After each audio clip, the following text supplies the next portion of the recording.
Oh, hey, hello. My name is Larry Lutz. I'm in Rockland, Nova Scotia, which is in the beautiful Annapolis Valley. I've lived here all my life. My family settled here in the mid-1850s, and we still farm the same ground that my ancestors started with. And we bought some more land over the years. We have about 150 acres orchard and probably 850 acres of woodland. We grow primarily apples and stone fruit. In my early years, I was in the aquaculture business for a few years. I worked for a company that grew seaweed. Later on, I worked for a large apple growing company. We had a couple thousand acres of orchard for a few years, and then I moved to Scotian Gold Cooperative as a field man, and I held various positions in the company for the next 25 years, but most of it was involved with helping growers out and spray recommendations, fertility recommendations, and horticulture recommendations.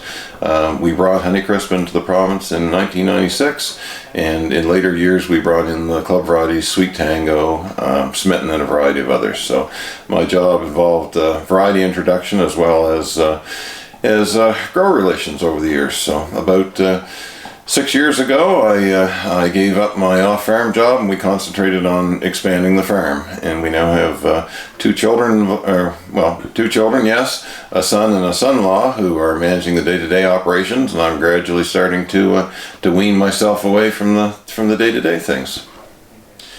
When we started, my wife and I bought the farm from my parents in 1989.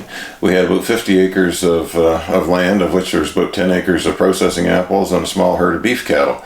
Over the years, we've tried a few other things such as grapes, but apples were always my first love, so we started planting orchard about 1990, I guess, and we've continued on. So we've picked up various pieces of land over the years. We now have about 140 acres of tree fruit in production, of which mostly apples. We have a few acres of peaches, which we'll be planting a few more. Our main variety is Honeycrisp. We had the first Honeycrisp trees back in 1996 that were brought into the province, and we've expanded that part of the operation so that we're probably 50% Honeycrisp. Our second main variety would be Sweet Tango, a club variety. Then from that would be Ambrosia. We also grow a few other minor varieties, such as Northern Spy for processing, a few Jonagold, Cortland, Golden Delicious, Red Delicious, and a few of the smaller club varieties. But we're still looking at expanding our Honeycrisp production, as that is one that pays the bills. I had known about IFTA ever since college, I guess. I'd read some of the annual publications and whatnot, the Compact Fruit Tree. And I guess I first became a member in 1993 when I came back to the Valley and started working for Scotian Gold. I was on the first tour, I think it was 1994 perhaps, in Pennsylvania and down in Virginia. And to tell you the truth, I was absolutely hooked. We'd rented a van and I took 6 growers with me down to Gettysburg and down into Virginia on a tour, and I couldn't believe what we'd missed out on. And ever since that, I've been a member constantly. Up until COVID, I don't think I'd missed any annual conferences. Since that, I've missed 1 or 2, but so for the last 30 years, I've been to almost every annual conference. I've been to most of the summer tours. There's been a few I've missed in recent years, again because of COVID. But IDFTA, when it started, it had probably the biggest single impact on my career and my farm of anything that I've worked with. We were on an IFTA tour in Washington State in 1996 when I was introduced to Honeycrisp. A friend of mine who was an IFTA who owned a nursery took me in and threw me an apple he'd had in the fridge since last fall, and we cut it up and ate it. And I had never eaten anything like that. So while I was sitting there talking to him, I said, "How many trees do you have?" And he said they had 3,000 or 4,000. I said, "We'll take them all." So we brought them back and divided it up amongst the growers who were on that trip. And we planted those in 96, we planted more in 97, 98, 99, and all of a sudden that really transformed our industry. And so if it hadn't been for IFTA, we may have been in the Honeycrisp game a little later, but we certainly wouldn't have been in it that early. And so we were able to hit the early years with the high prices on Honeycrisp, and that really transformed our industry.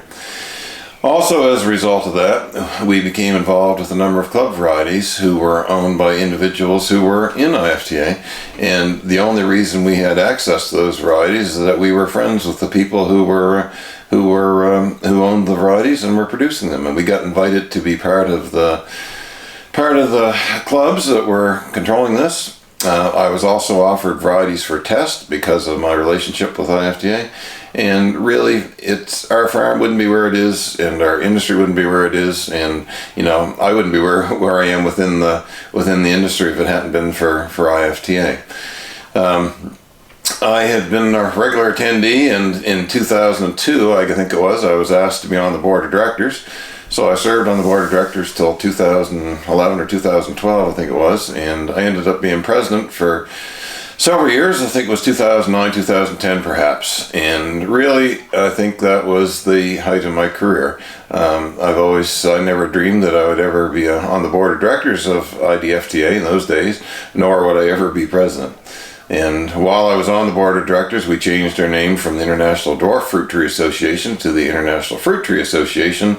We moved from a single executive director to a management operation that guided us through the years. We had dramatic changes, with that membership being up and down and changes in the industry, but it stayed as a strong organization. I was also there when we started the Research Foundation, so I saw a lot of changes in the organization over the years. Also, one of the most important things it did for me, it introduced me to a lot of the people in the industry who were icons. Through my association, I got to be very close friends with ones like Wally Heiser, Paul Rude, Steve Blizzard, any number of the old guys that were actually there when the association was started. And I don't think you can put a value on that. I stayed close friends and still close friends with a lot of those early pioneers, and it's just been, they're some of my best friends, and it's just been amazing how much impact it had on me over the years.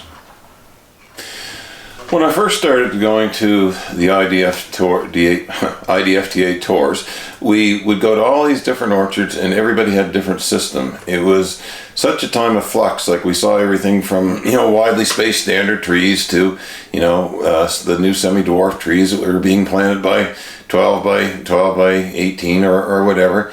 And we'd also go into these revolutionary blocks where the trees were only, 3 or 4 feet apart and 12 feet in the rows. There were all sorts of systems. There was V systems, there was offset systems, there was, upright systems, there's all sorts of wire, there's different leader supports, there's everything else. So every time you came home, you looked at things and you brought it back to your own farm and you tried it. And some things worked and some things didn't. Most of them didn't, but that was fine.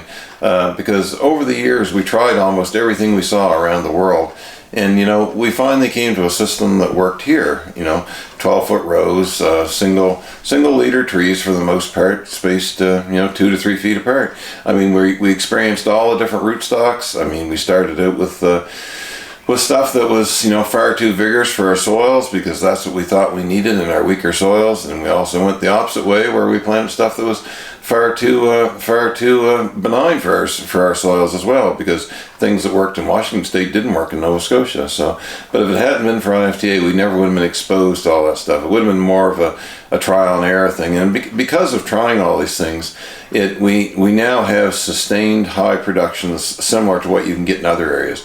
They always said that we couldn't get the production in Nova Scotia because of climatic limitations and soil limitations and everything else, but really with our new systems, with the techniques we've learned from around the world, with the experts that we've brought in here.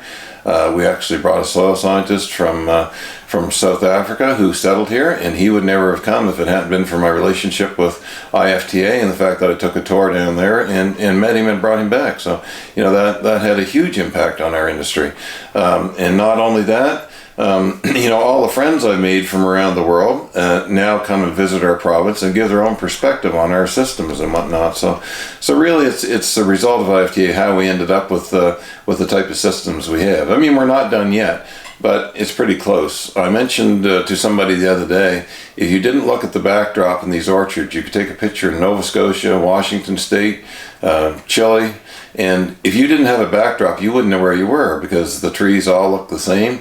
You have the close spacings, the single leaders, the leader support, the 10 to 12 foot height. I mean, it's I hate to say that we have boring systems, but it's a very unified system now that it's the same almost all over the world.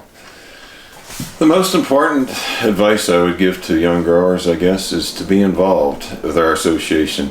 Come to the meetings, come to the tours.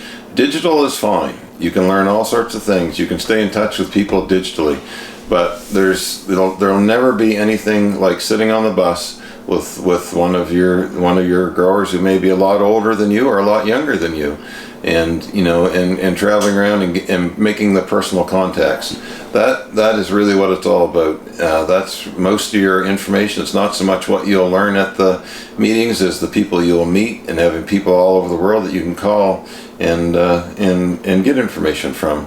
I guarantee sitting on the bus with an Evan Milburn or some of our other growers and talking to them, I say you can't do that digitally. You can always send somebody a text and you can stay in touch, but you'll never get the same information that you get by osmosis by sitting with some of the older or the younger guys and getting their perspective on things. So stay involved. If you get asked to be on the board, let your name stand for the board.